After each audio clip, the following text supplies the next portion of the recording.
दोस्त कैसे हो। हेलो नमस्कार। और सब बताइए कैसे हैं। उम्मीद करते हैं कि आप लोग अच्छे होंगे। क्या स्टडी टू एवरीडे में आपका स्वागत है। आज खाली ऑब्जेक्टिव जैसा लाए हैं। चलिए, जैसे कि एग्ज़ाम डेट दे ही दिया है बीपीएससी के 21 सितंबर को होगा एक ही शिफ्ट में का। हम लोग को 2 शिफ्ट नहीं, एक ही शिफ्ट में होगा। पहले जैसे होता था वैसा ही है।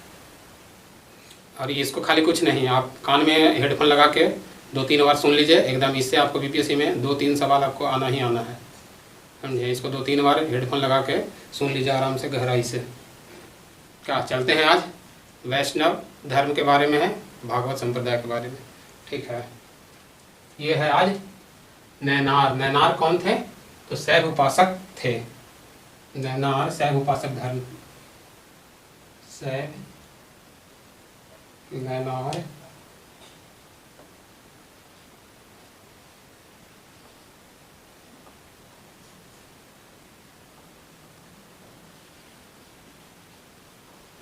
शैव उपासक संत थे। देखिए, मत मयूर से क्या तात्पर्य है? मत मयूर से तात्पर्य है प्राचीन भारत में एक शैव संप्रदाय। प्राचीन भारत में प्राचीन भारत में शैव संप्रदाय। शैव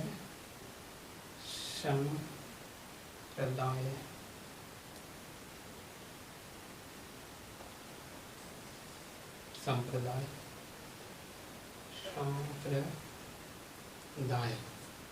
देखिए, त्रिमूर्ति था अर्ध नारी ईश्वर की पूजा किस काल में प्रारंभ हुआ था? त्रिमूर्ति एवं अर्ध नारी ईश्वर की पूजा किस काल में प्रारंभ हुआ था? तो ये हुआ था गुप्त काल में। ये आपका हुआ था गुप्त काल में। गुप्त काल में। गुप्त काल में। गुप्त काल में। देखिए, और आगे मेगस्थनीज भगवान शिव को कौन सी संज्ञा दी थी? भगवान शिव को कौन सी संज्ञा दी थी? मेगस्थनीज। तो ये दिए थे डायोनिसियस के। लिंग पूजा का प्रथम स्पष्ट उल्लेख किस पुराण में मिलता है? लिंग पूजा का स्पष्ट उल्लेख किस पुराण में मिलता है? तो ये मिलता है मत्स्य पुराण में। मत्स्य पुराण में।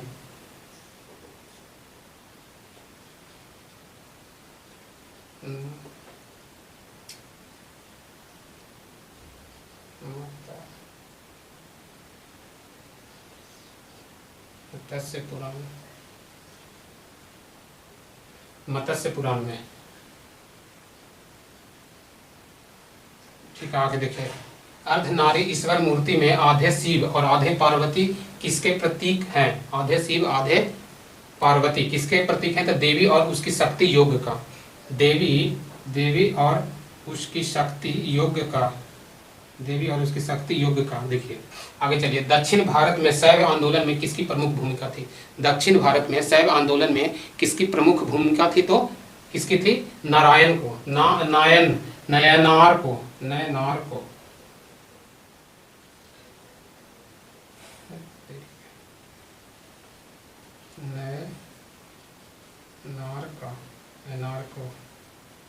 दक्षिण भारत में आंदोलन की प्रमुख भूमिका थी नयनार को। आगे देखिए। एक संप्रदाय के रूप में शैव धर्म का प्रारंभ किस काल में हुआ? एक संप्रदाय के रूप में शैव धर्म का प्रारंभ किस काल में हुआ? तो शुंग और सातवाहन। शुंग काल में और सातवाहन में।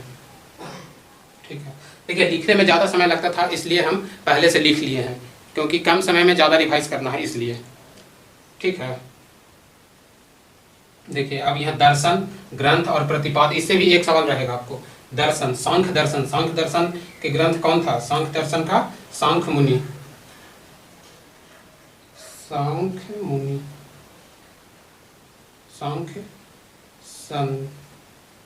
सांख्य सूत थे।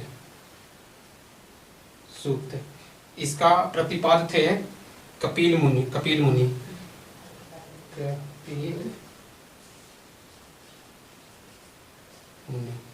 न्याय दर्शन के थे ग्रंथ न्याय संसूत। इसका आपका लेखक थे न्याय के गौतम। और इसका एक और नाम से जाना जाता है जो कि है अक्षपाद। ठीक है, देखिए योग दर्शन के कौन है तो पतंजलि। इसका ग्रंथ है योग सूत्र।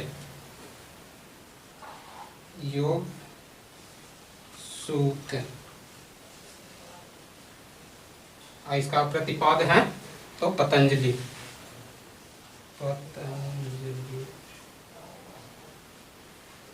देखिए, और मीमांसा ग्रंथ जो है उसका है पूर्व मीमांसा।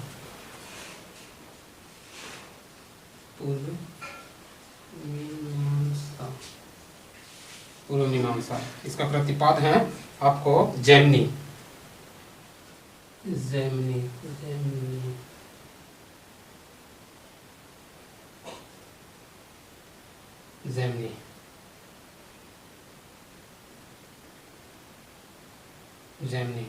और वेदांत के हैं, वेदांत ग्रंथ है ब्रह्म सूत्र में।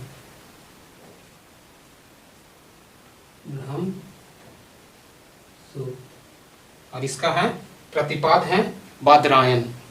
कौन है बादरायण?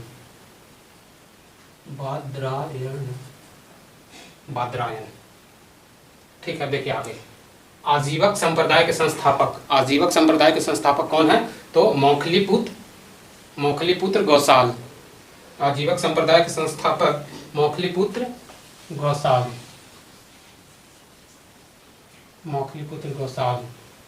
आगे भागवत धर्म का प्रवर्तक किसे माना जाता है तो भागवत धर्म का प्रवर्तक किसे माना जाता है तो कृष्ण के माना जाता है।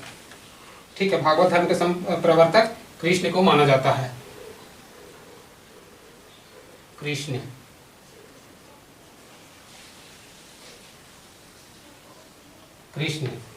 को। ठीक है, आगे देखिए किस ग्रंथ में सर्वप्रथम देवकी का पुत्र कृष्ण का वर्णन मिलता है। किस ग्रंथ में मिलता है देवकी का पुत्र कृष्ण का वर्णन किस ग्रंथ में मिलता है देगा तो छांदोग्य उपनिषद में। किसमें मिलता है तो छांदोग्य उपनिषद में ग्रंथ में सर्वप्रथम देविका का पुत्र कृष्ण का वर्णन मिलता है छांदोग्य उपनिषद में। देखिए कर्म का सिद्धांत किस दर्शन से संबंधित है तो कर्म का सिद्धांत किस दर्शन से संबंधित है तो मीमांसा से। कर्म का सिद्धांत किससे संबंधित है तो मीमांसा से।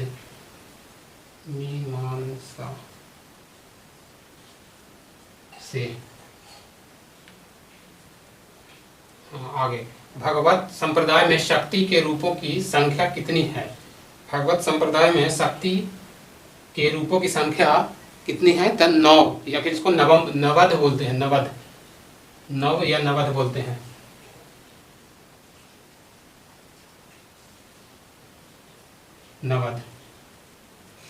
दक्षिण भारत में वैष्णव मत का विस्तार किसने किया। देखिए दक्षिण भारत में वैष्णव मत का विस्तार किसने अलवार संतों ने किया। दक्षिण भारत में अलवार संतों ने। इसकी संख्या है 12।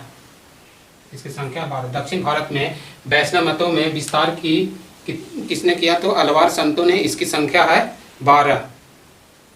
ठीक है, आगे देखिए गुप्त शासक चंद्रगुप्त द्वितीय ने उपाधि धारण की। देखिए चंद्रगुप्त द्वितीय का उपाधि क्या क्या है। चंद्रगुप्त द्वितीय का उपाधि एक को है विक्रमाकांत और विक्रमाद्वितीय। एक विक्रमांक और एक है परम भागवत। 3 को इसका नाम परम भागवत उपाधि धारण किए थे। परम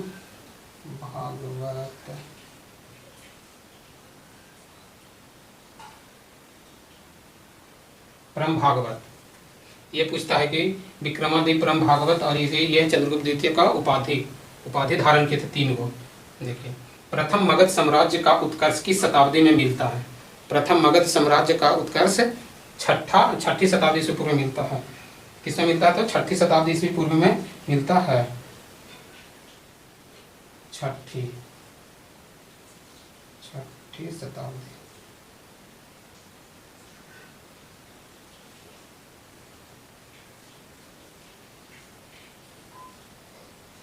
छठी शताब्दी से पूर्व में। इसका जो कि संस्थापक बिंबिसार हुए, जो कि हर्यक वंश के थे, ठीक है। और एक ये गोदावरी नदी के तट पर स्थित महाजनपद का क्या नाम है? जो गोदावरी नदी भारत का एक दक्षिण महाजनपद था, इसका क्या नाम था? अस्मक।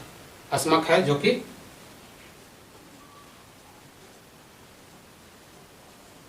अस्मक। इसका राजधानी पोतन है या तोसली बोल सकते हैं। पोतन, तोसली बोल सकते हैं।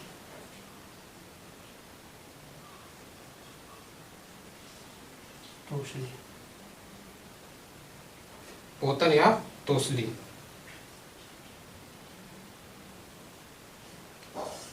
देखिए आगे, नंद वंश के पश्चात मगध पर फिर कौन आए थे? तो ये आए थे मौर्य वंश। नंद वंश के अंतिम शासक थे कौन? घनानंद। नंद वंश के अंतिम शासक घनानंद थे। और उस टाइम जो आक्रमण किए थे वो सिकंदर थे।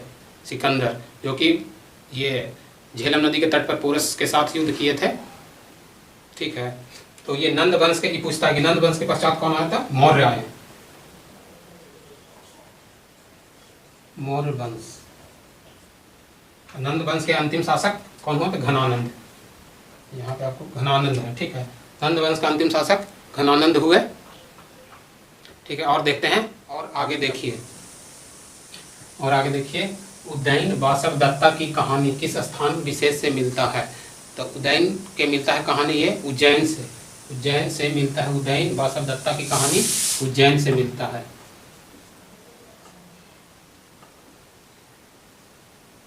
उज्जैन से मिलता है, ठीक है। और आगे देखते हैं, गौतम बुद्ध के समय का प्रसिद्ध बौद्ध जीवक को किसने अपने दरबार में स्थान प्रदान किया था?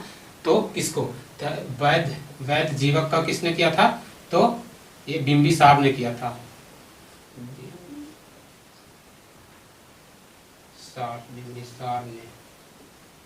बिंबिसार ने किया था।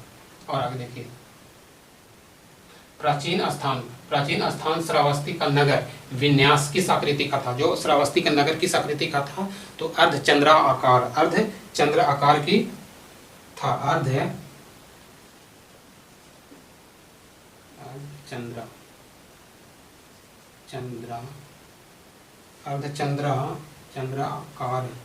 अर्धचंद्राकार की आकृति का।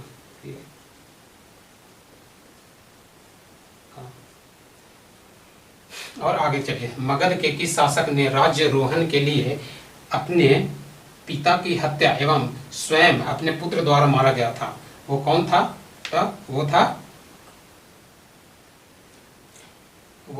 मारा गया था, ये है अजातशत्रु।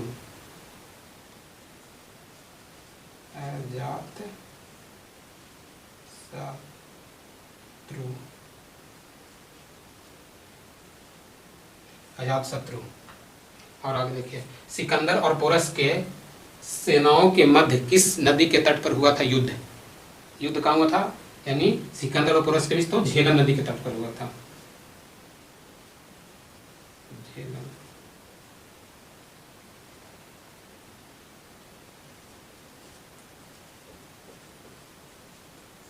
झेलम नदी के तट पर हुआ था।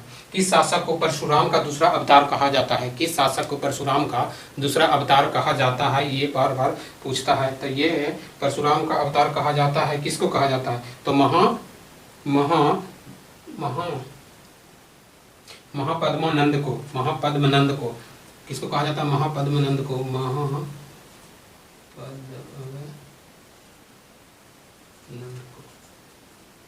महापद्मनंद को। और इसको नंद वंश के संस्थापक भी कहा जाता है।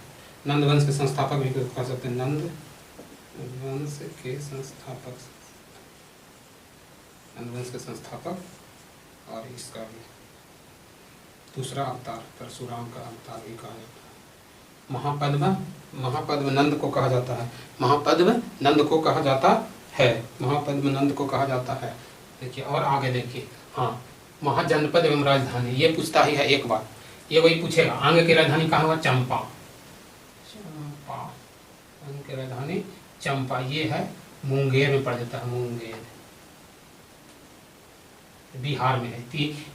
ये तीनों है बिहार में, ठीक है। मगध, मगध की राजधानी राजगिरी या गिरिब्रज, गिरिब्रज।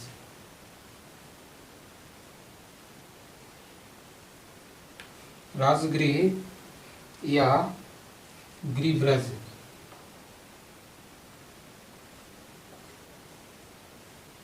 गिरिब्रज, क्योंकि ये बिहार में है, पटना में, वर्तमान पटना में है।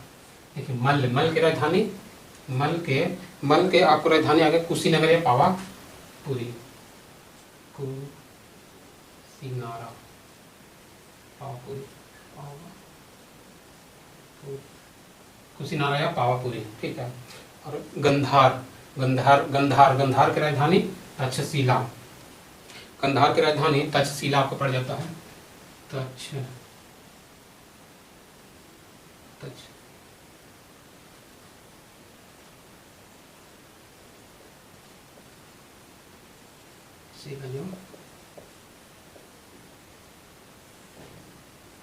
तक्षशिला जो पाकिस्तान में है,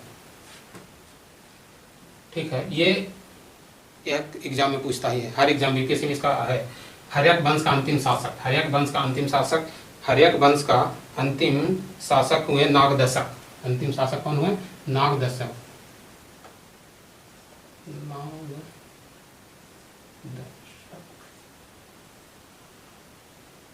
नागदशक। अच्छा, इसका संस्थापक कौन थे हर्यक वंश का, तो बिंबिसार। और संस्थापक बिंबिसार,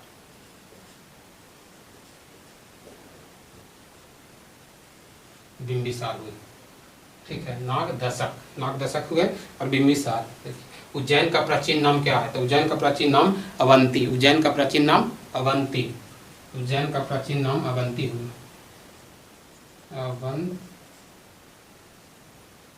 अवंती, अवंती।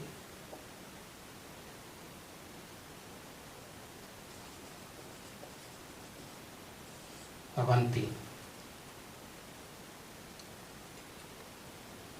अवंतिका, सॉरी, अवंतिका,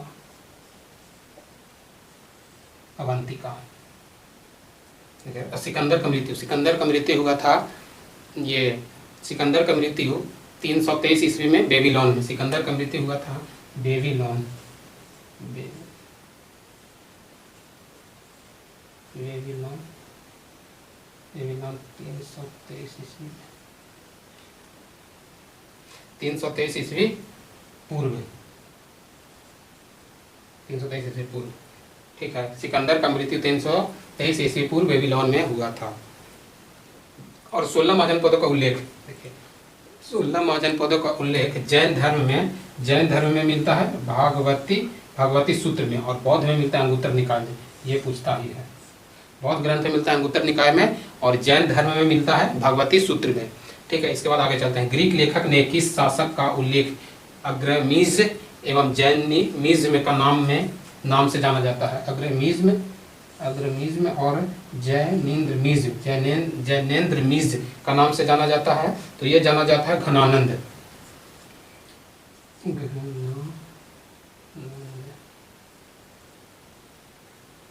घनानंद,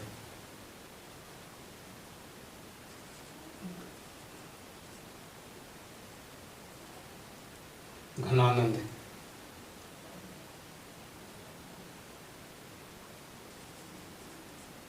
घनानंद को जाना जाता है। देखिए ये जो है ना, ये इतना जो है सवाल, वो आपको 2-3 बार सुन लीजिए कान में हेडफोन लगा के, एकदम फुल साउंड करके, आपको दिमाग में घुस जाएगा। इससे 2-3 सवाल आएगा ही आएगा, समझे। इसको जितना, और भी चैनल को सब्सक्राइब कीजिए, शेयर कीजिए, ठीक है। जितना अधिक से अधिक शेयर कीजिए, जितना अधिक से अधिक इसको जोड़िए, तब ना ठीक रहेगा। क्या नेक्स्ट लेके आएंगे अब, ठीक है। एग्ज़ाम तो है, जल्दी जल्दी इसको रिवाइज़ करना है, जो रिवाइज़ किए हैं उसको लंबे समय तक दिमाग में रखना है, एग्ज़ाम तक कम से कम।